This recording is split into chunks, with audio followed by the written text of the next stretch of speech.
사랑합니다. 네. 지난주에 우리는 말씀을 통해서 하나님께서 아브라함의 믿음을 시험하셨다. 하나님이 아브라함의 믿음의 진위 여부를 확인하길 원하셨다고 하는 말씀을 받았습니다. 아브라함은 하나님의 시험지를 받고 그 시험지에 충성이라는 답변을 적었죠. 하나밖에 없는 사랑하는 독자 이삭을 하나님께 바치려 하면서 오직 하나님만이, 이삭이 아니라 하나님만이 내 영원한 안식이고 내 영원한 생명입니다. 나는 그 하나님 없이 살아갈 수 없는 약한 사람입니다 라고 그의 시험지에 답변을 적었습니다. 그렇다면 이제 아브라함의 후손들이 이어집니다. 아브라함이 이삭을 낳았고 이삭이 야곱과 에서를 낳고, 하나님은 아브라함을 통하여서 큰 민족, 하나님만을 의지하는, 하나님만 믿고 살아가는 큰 민족을 너 아브라함을 통해서 이루겠다 말씀하셨는데, 정말로 이 아브라함의 후손들도 아브라함의 믿음을 따라 하나님만 의지하며 살아가고 있었을까요? 오늘 우리가 읽은 말씀에는 야곱이라는 사람이 등장합니다. 야곱의 이름의 뜻은 발꿈치를 붙잡다 라는 뜻이에요. 쌍둥이였어요. 쌍둥이. 엄마의 뱃속에서 나올 때 형 에서의 발꿈치를 잡고 나왔다 해서 야곱이다. 더 빨리 나오려고 나올 때부터 형과 싸움을 했던 거죠. 야곱의 인생은 태어날 때부터 생존 경쟁이 이미 시작되었다. 그리고 이 야곱이라는 뜻에는 조금 더 깊이 들어가면 속이는 사람, 빼앗는 사람이라는 뜻이 있어요. 생존 경쟁에서 살아남기 위해서는 남을 속일 수도 있겠어요. 남의 것을 빼앗아도 되겠어요. 살아남아야 되니까, 경쟁에서 이겨야 되니까, 내가 마음 먹은 것은 무조건 이루어야 되니까 이를 성취하기 위해서는 나는 속여도 되고 빼앗아도 되고 무엇이든 할 수 있는 사람, 이게 야곱이에요. 정말로 야곱은 아버지 이삭을 속여가면서 치밀하게 계획하고 분장까지 하면서 아버지를 속이고 형 에서를 대신하여 아버지의 축복 기도를 가로채죠. 축복 기도를 대신 받은 게, 기도를 가로챈 게 뭐 그리 대수냐라고 말할 수 있겠지만, 고대 시대에 아버지가, 그것도 영향력 있는 아버지가 자기 자녀에게 축복 기도를 한다는 것은 당시에는 이 기도가 신적 예언을 상징한다는 확고한 믿음이 있었어요. 아버지가 이 자녀에게 축복 기도를 하면 반드시 그 자녀는 엄청난 부를 얻게 될 것이다, 엄청난 복을 받게 될 것이다 라는 신적 믿음이 있었고, 그래서 그 축복 기도를 받은 사람은 그 지역에 정치적 영향력을 갖게 되는, 정치적 지도자가 될 수 있는 것. 형이 이걸 받으면 야곱은 이제 도태되는 거예요. 형에게서 지는 거예요.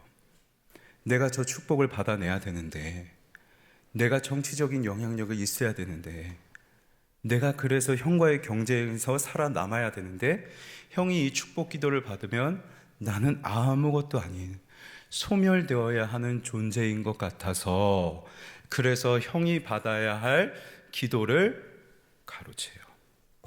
말씀드린 것처럼 살아남으려고, 생존 경쟁에서 이기기 위해서 무엇이든 할 수 있는, 속이기도 할 수 있고 빼앗을 수도 있는, 이것을 알게 된 에서가 아버지가 이제 죽을 날도 얼마 안 남았는데 내가 이 야곱을 죽여버리겠다 하면서 찾아옵니다. 경쟁에서 이기려고 했어요. 그런데 그 형 에서가 나를 죽이려 해요. 사냥꾼, 사냥 능력이 탁월했던 그 에서가 나를 죽이려 하니 이거는 당해낼 재주가 없어요. 그래서 할 수 있는 것이 무엇이냐? 그저 피해서 달아나는 것일 뿐. 이기려고 했고, 이길 수 있다고 생각했고, 이겼다고 생각했는데 결과는 뭐예요? 가정이 풍비박산나요. 나를 죽이고 싶어하는 마음이 생길 만큼 한 사람이 완전히 마음이 망가져 버렸어요. 고향을 떠나야 할 만큼, 이제 두 번 다시 어머니의 얼굴을 볼 수 없을 만큼 이 야곱의 인생에도 큰 어려움이 찾아와요. 내가 원하는 대로 하려고 경쟁에서 살아남기 위해서 무엇이든 했는데 그 결과는 뭐예요? 비참한 뿐 남아요. 비참함만 남고 있는 것. 시간이 흘러서 이제 야곱이 그의 가족을 이룹니다. 가족을 이루고 라반의 집에서 큰 재산을 모으기 시작해요. 시간이 흘렀기 때문에 조금 더 괜찮았을까? 이미 앞서 비참한 경험을 했기 때문에 이 경험을 통해서 무언가를 깨달았지는 않았을까요? 시간이 흘렀으니까 조금 더 성숙하지 않았을까요? 가정을 이루었으니까 조금 더 어른이 되지 않았을까요? 그런데 아닌 것 같아요. 이 라반 외삼촌의 집에서도 외삼촌을 속여가면서 아주 치밀한 계획을 짜가면서 라반의 재산의 대부분을 자기가 차지해 버립니다. 그러니까 사람의 욕심이 쉽게 달라지지가 않아요. 생존 경쟁에서 살아남기 위해서 무엇이든 하려 하는, 내가 원하는 것을 이루기 위해서 지극히 욕심을 가하고 그리고 지극히 이기적으로 내 중심적으로 살아가는 사람의 그 모습은 쉽게 달라지지 않는 것. 심지어 이런 일도 있어요. 이제 야곱이 그의 가족들과 가축을 데리고 고향으로 다시 돌아오려고 합니다. 고향으로 돌아오려고 하면서 약복이라는 한 강변에 도착했는데 이때 하나의 청천벽력 같은 소식이 들려와요. 형 에서가 400명의 장정을 이끌고, 당시에 400명이라고 하면 어마어마한 숫자입니다. 400명이라는 숫자 용병을 데리고 야곱을 죽이려고 찾아온다는 소식을 듣죠. 이 소식을 듣고 야곱이 이렇게 반응하는데, 화면을 통해서 한번 확인해 볼까요? 야곱이 심히 두렵고 답답해요. 두렵고 답답했대요. 그렇게 무서워서, 나를 죽일까봐 두려워서 도망쳤던 그 형 에서를 다시 마주한다는 게 너무 두려운 거죠. 그런데 무엇이 답답했을까? 무엇이 답답했을까? 자기와 함께한 동행자와 양과 소와 낙타를 두 떼로 나누고 이르되 에서가 와서 한 떼를 치면 남은 한 떼는 피하리라 하고. 무엇이 답답했을까? 이 답답하다는 단어를 직역하면요, 옴짝달싹 못할 만큼 포박줄로 확 묶어버리는 거예요. 그러니까 잡고 아무것도 못하도록 확 결박시켜 놓는 거죠.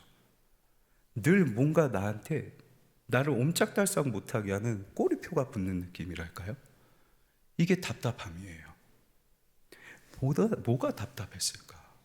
20년이라는 세월이 흘렀어요. 20년이라는 꽤 오랜 시간이 흘렀는데 자기가 과거에 행했던 형의 것을 가로채면서 형의 마음을 아프게 했던, 온 가족을 풍비박산 내게 했던 그의 이기적인 행동의 그 결과가 20년이라는 세월이 지났음에도 여전히 달라지지 않은 거예요. 여전히 나에게서 상처를 받고 나를 죽이고 싶어하는 그 형의 마음은 20년이 지났는데도 바뀌지가 않아요.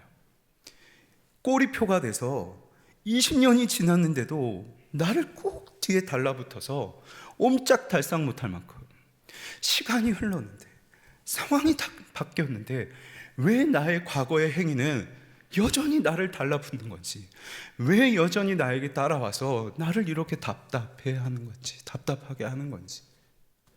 그래서 두려워요. 피할래야 피할 수 없거든요. 그래서 여러분 꼭 기억하셔야 될 게 있어요. 생존 경쟁을 하면서 누군가를 깎아내리고 누군가의 마음을 무너지게 하고, 때로는 그저 나의 만족을 위해서 지극히 이기적인 생각으로 행했던 나의 정욕, 쾌락적인 행위들, 그것의 결과는요, 반드시 나에게 꼬리표로 따라올 거예요. 그래서 물을 거예요. 이 모든 게 너 때문이잖아. 그래서 여러분, 청년의 시절에 바울이 디모데에게 얘기한 것처럼 청년의 정욕을 피하라. 청년의 시기에 정말 주의하면서 행하셔야 돼요. 시간이 흘러도, 결혼을 해도, 어른이 돼도 그 과오는요, 그 결과는요, 내게 늘 꼬리표처럼 따라와요. 이게 얼마나 괴로운지 몰라요. 어떻게 해야 할까요? 어떻게 해야 할까? 형이 찾아왔어요. 꼬리표처럼 나를 따라왔어요.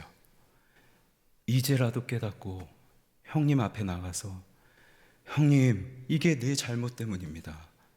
내가 형의 마음을 아프게 했습니다. 나를 용서해 주십시오 라고 꿇고 빌기라도 해야 될 텐데, 야곱이 이렇게 행동하거든요. 우리가 말씀을 통해서 본 것처럼 자기의 가족 한 무리, 그리고 가축들을 두 무리로 나눠요. 그리고 가축 한 무리를 에서에게 먼저 보내요. 이걸 받고 에서가 나를 치지 않을 수도 있겠구나. 뇌물을 보냅니다.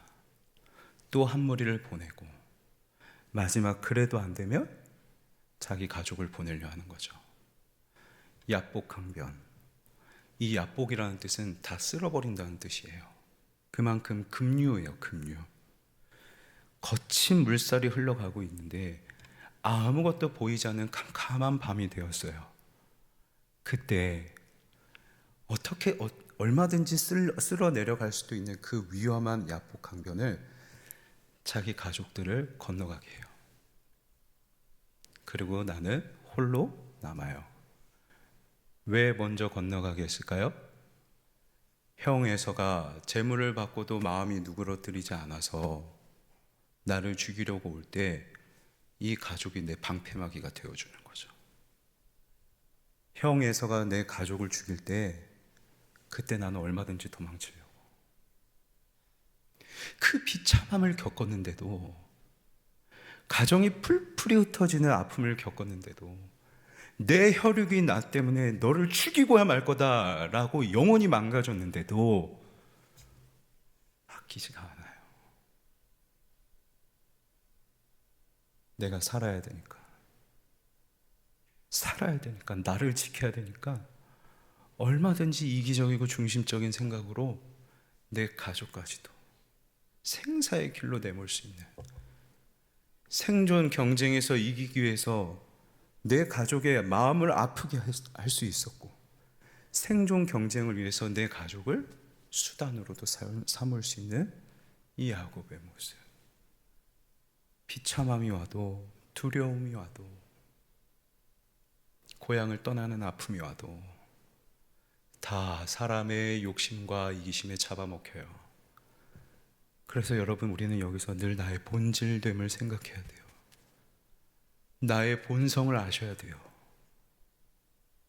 사람의 욕심은, 자기중심적인 그 태도는 정말 쉽게 꺾이지 않습니다. 어떤 경험을 해도 다시 솟아나는 게 내 욕심이고 이기심. 그런데 저는 우리가 이 야곱과 다르지 않다 생각해요. 우리에게도 이 야곱과 같은 모습이 얼마든지 있을 수 있어요.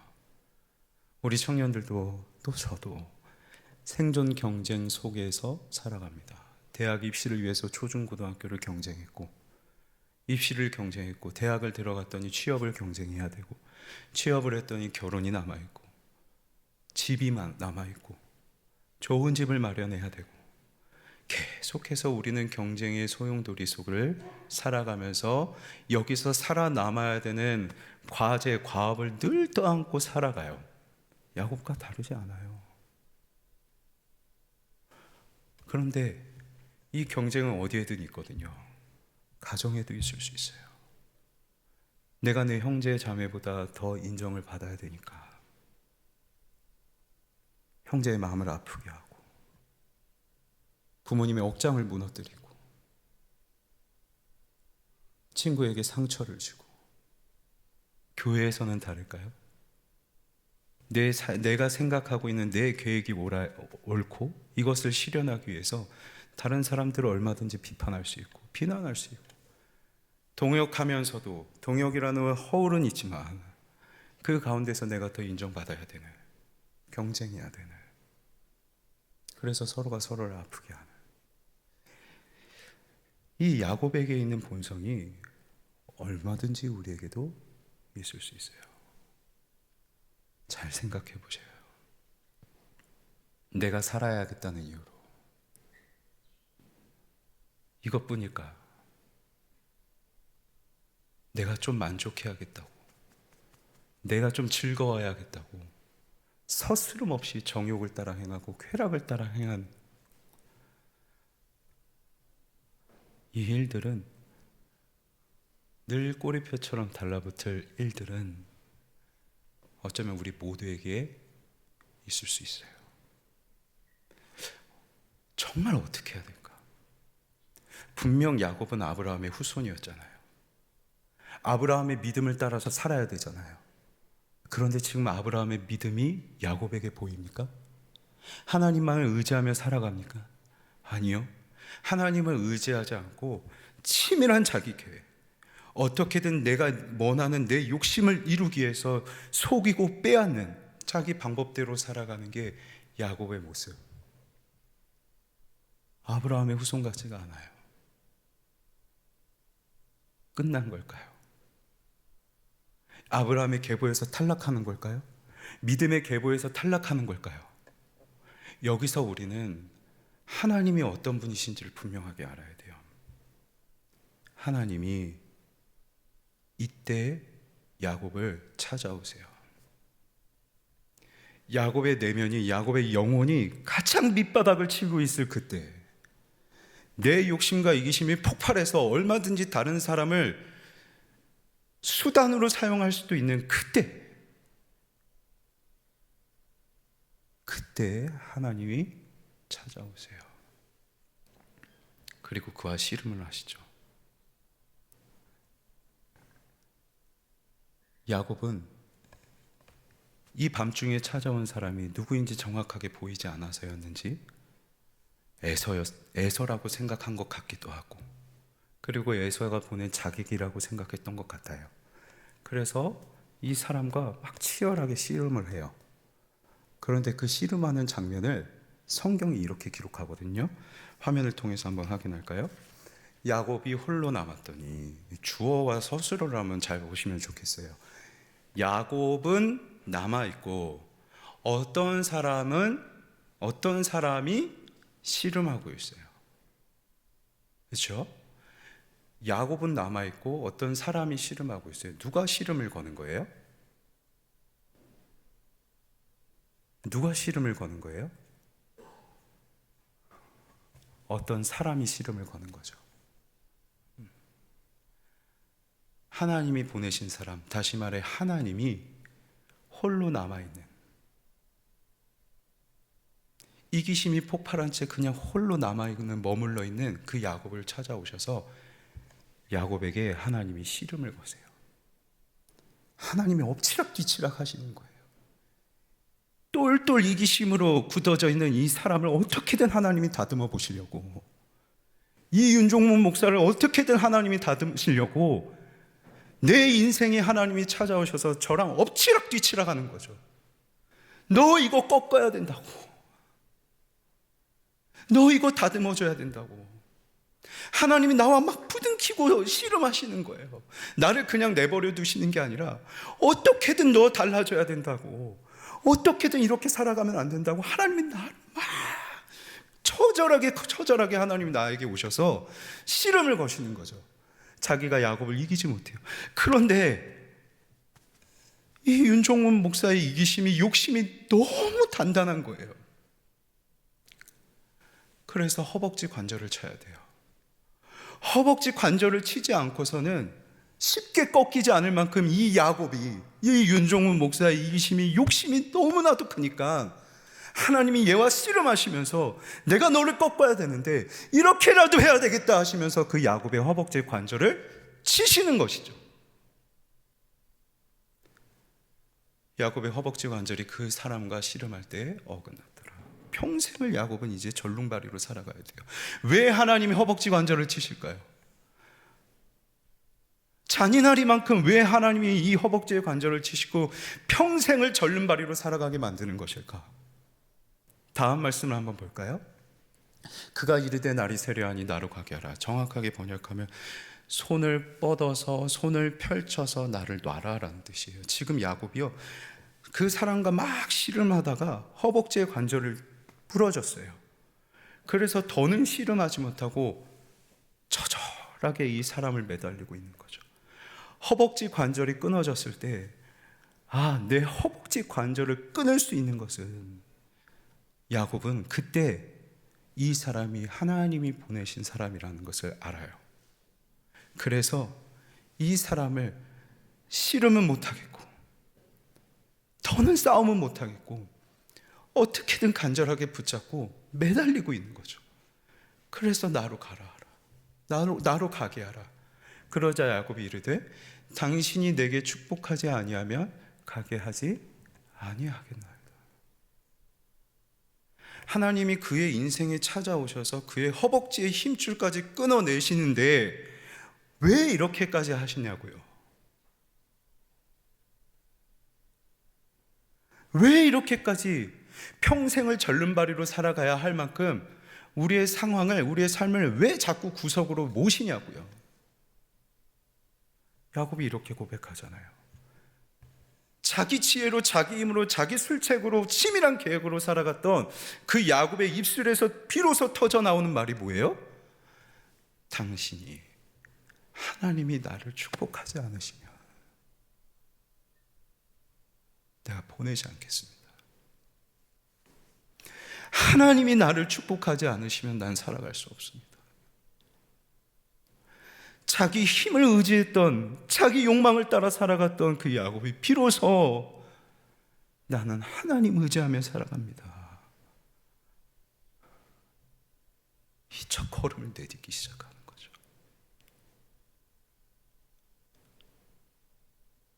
하나님 이것 때문에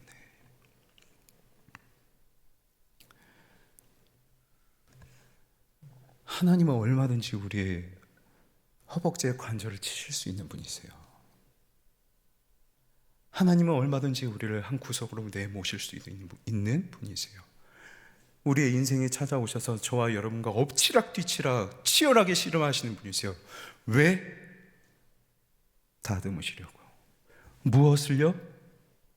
내 욕심 따라, 내 이기심 따라 치열한 치밀한 자기 계획만을 쫓아 살아가는 우리가 하나님을 의지하며 살아가는, 하나님의 축복을 구하며 하나님께 매달릴 줄 아는, 하나님 내 방법대로 싸우겠습니다, 하나님과 치열하게 경쟁하는 게 아니라 하나님 앞에 치열하게 매달리며 나는 하나님을 의지하며 살아가겠습니다, 이 사람으로 우리를 다듬어 내시는 거죠. 야곱은 아브라함의 후손, 아브라함과 같지 않아요. 믿음의 계보에서 탈락된 겁니까? 아니요. 우리에게도 야곱과 같은 마음이, 야곱과 같은 삶의 모습이 있어요. 그러면 우리도 하나님을 믿는 믿음의 백성에서, 구원의 백성에서 탈락한 것인가? 아니에요. 하나님은 비록 우리에게 그런 연약함이 있다 할지라도 저와 여러분을 찾아오시고 여러분의 인생에 개입하시고 여러분과 엎치락 뒤치락 하시며 씨름하시며 결국에는 욕심덩어리인 우리를 다듬어 내시고야 마시는 분이 우리 하나님이세요. 이 하나님을 잘 아는 저와 여러분이 되면 좋겠습니다. 이 하나님 앞에서 우리가 무엇이라 고백해야 될까요? 하나님이 여러분 인생에 찾아오셔서 여러분과 엎치락 뒤치락 하시려 할 때, 여러분의 허벅지의 힘줄을 끊어내시고 여러분들을 막 몰아가시는 그때, 여러분 하나님 앞에 뭐라 대답하시겠어요? 이어지는 화면의 말씀을 통해 확인하죠. 그 사람이 그에게 이르되 너의 이름이 무엇이냐? 하나님은 야곱을 찾아오시면서 야곱의 이름이 뭔지 모르신 게 아니에요. 아셨어요. 그럼에도 불구하고 물으셨고, 그의 입술로, 야곱이 자기의 입술로 자기의 이름 야곱을 토해내도록 만드세요. 야곱의 뜻이 뭐라고요? 발꿈치를 잡는 사람, 속이는 사람, 빼앗는 사람. 자기 스스로, 자기 입으로 하나님 나는 발꿈치 잡듯 살아온 사람이었습니다. 하나님 나는 남을 속이며 살아왔던 사람이었습니다. 하나님 내가 야곱입니다. 하나님 내가 남의 것을 빼앗기 위해서 살아남아야 한다는 이유로, 생존 경쟁이라는 이유로 얼마든지 다른 사람을 끌어내릴 수 있는, 심지어 내 가족도 나를 위해 수단으로 사용할 만큼 내가 그 야곱이었습니다. 하나님 앞에 야곱이 자백해요. 이렇게 자백하자 하나님께서 그에게 이렇게 말씀하시는데, 이어지는 말씀을 통해 확인할까요? 그가 이르되 내 이름을 다시는 야곱이라 부를 것이 아니요 이스라엘이라 부를 것이니 이는 너가 하나님과 몇 사람들과 겨루어 이겼음이니라. 하나님, 저는 속이며 살아왔습니다. 빼앗아 왔습니다 라고 하나님 앞에 자백하자 하나님이야, 이제 너는 속이며 사는 사람, 빼앗으며 사는 사람이라고 말하지 마라. 야곱이라 부르지 마라. 너의 이름은 이제 이스라엘이다. 이스라엘의 뜻은 하나님이 다스리신다. 하나님과 더불어 살아간다.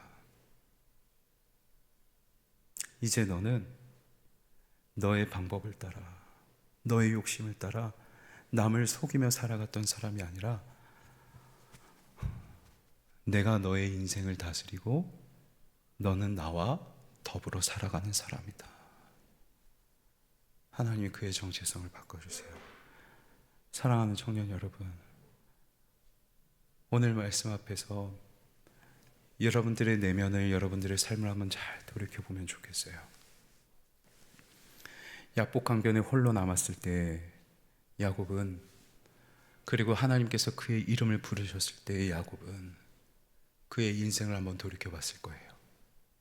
그리고 그때 하나님, 내가 정말 속이며 살아왔네요 라고 고백할 수밖에 없었어요. 여러분이 자백할 수밖에 없는, 하나님이 아닌 내 마음 따라 살았던 행동들, 그게 이기심이건 그게 욕심이건 그게 다른 사람을 아프게 하는 행위건 그게 나 자신을 망가뜨렸던 쾌락과 정욕을 따라 하는 행동이건, 지금 여러분 마음에 포박줄처럼 꼬리표 따라 붙듯 여러분들을 꽉 놓아주지 않는 그 과거의 과오들, 하나님 앞에 다 자백할 수 있으면 좋겠어요. 그때 하나님이, 야, 너 아니다. 이제 내가 너를 다스리고 너는 나와 더불어 살아갈 거다. 하나님이 너 괜찮다 하시는 그 하나님의 음성을 들을 수 있으면 좋겠습니다. 야곱이 이 하나님의 음성을 듣고 이렇게 행동하는데, 화면을 통해 확인할까요? 그러므로 야곱이 그곳 이름을 브니엘이라 하였으니 그가 이르기를 내가 하나님과 대면하여 보았으나 내 생명이 보존되었다 함이더라. 하나님의 사람과 씨름했던 그 장소의 이름을 브니엘이라고 이름합니다. 브니엘의 이름은 내가 하나님을 보았습니다 라는 뜻이에요.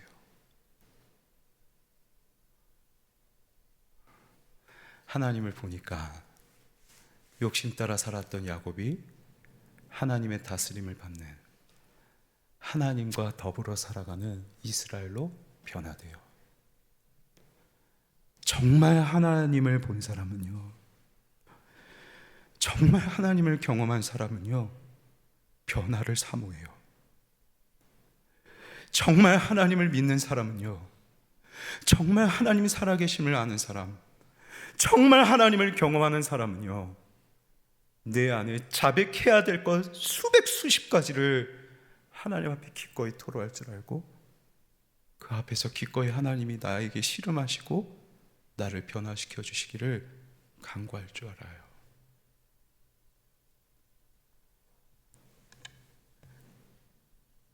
에서가 기다리고 있어요. 에서를 봐야 돼요. 그런데 야곱은 하나님의 얼굴을 먼저 봤어요. 에서의 얼굴을 보기 전에 야곱은 하나님의 얼굴을 먼저 봤어요. 우리가 먼저 봐야 할 얼굴은 하나님이에요. 하나님을 봐야 내가 경쟁에서 이겨야만 하는 그 대상들, 내가 아프게 해왔던 그 대상들, 그 대상들에 대한 나의 삶의 태도가 달라져요. 하나님의 얼굴을 먼저 보는 은혜가 있길 소망합니다. 말씀을 맺겠습니다. 말씀을 맺으며 한 가지 글을 여러분과 함께 나누길 원하는데, 화면을 한번 띄워주시겠어요? 세상에서 어떻게 살아남을 수 있을까? 청년을 위한 나라는 없다라고 제가 부임할 때 여러분을 이해하기 위해서 읽었던 책인데, 어떻게 살아남을 수 있을까? 누군가가 알려준 대로 홀로 욕망을 가득 채워 맞서야 할까? 아니면 도망쳐야 할까? 입시 중심 생존 이데올로기에 갇혀 입시가 세상의 전부인 줄 알았다. 하지만 세상은 그보다 훨씬 복잡하고 어려웠다. 우리 청년들 진짜 생존의 경쟁을 속에서 살아가고 있잖아요. 만약 지금 당장 불안함으로 힘든 시간을 보내고 있다면 워리어와 워리어라는 단어를 기억하길. 발음은 비슷하죠. 하지만 뜻은 전혀 달라요. 워리어는 걱정을 많이 하는 사람, 내가 생존해서 살아남아야 되는데 내가 살아남을 수 있을까 하는 걱정 때문에, 어떻게든 살아남아야 하기 때문에 그래서 무슨 일이든 할 수 있어요. 그런데 우리는 그 워리어가 아니래요. 우리는 그 다음 워리어, 전사. 하나님과 더불어 살아가기에, 하나님께서 다스리시기에, 하나님과 더불어 강하게 살아갈 수 있는 우리는 전사, 워리어. 걱정 불안이 많은 그대여, 당신은 이 험한 세상을 헤쳐나갈 전사이니 쫄지 마시길. 그리고 절대 혼자가 아니니 너무 외로워 마시길.